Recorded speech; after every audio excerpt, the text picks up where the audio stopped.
विवाह प्रतिश्रुति दे प्रतारणा पुणी खाकी पोशाक लागिला कलंक। खाकी पोशाक पुणी लगी कलंक। विवाहर प्रतिश्रुति दे शारीरिक संपर्क रखा और परवर्ती समय प्रतारणा करने अभियोग होइछि। बारिपदा टाउन थाना कार्यरत सब इन्स्पेक्टर प्रभात नायक समेत परिवार 7 जनक विरोध में संगीन मामला रुजु होइछि।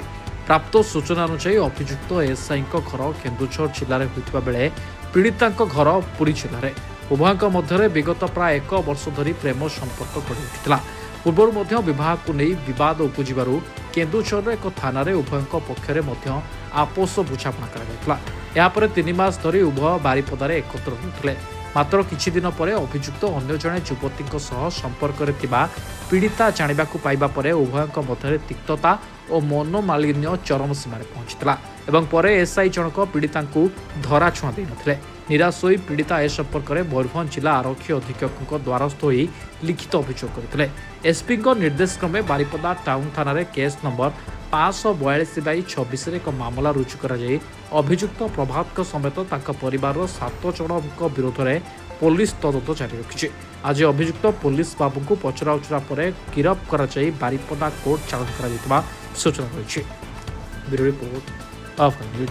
आमर पुरी जने जनिक महिला सी आमर प्रभात नायक जे सब इन्स्पेक्टर ऑफ पुलिस अछंती बारिपदा टाउन में से तांको नारे अभियोग करछंती जे से तांको विवाहर प्रतिश्रुति देकी तांको सहित शारीरिक संपर्क रखिछंती आउ से ताकू माने बार बार बाध्य करिवारु से ताकू मारिया पई मध्य धमक दैछंती। तो एई रिलेटेड आमे Baripada town PS case number 542/2026 registration होइछि। बर्तमान तदंत अछि से तांको सहित संपर्क रे थिले तापरे तांको से बाह बोली प्रतिश्रुति देइथिले तांको सहित शारीरिक संपर्क रखिछन बोली 69/296 115/2 108 351 clause 2 और 35 BNS/25 आविष।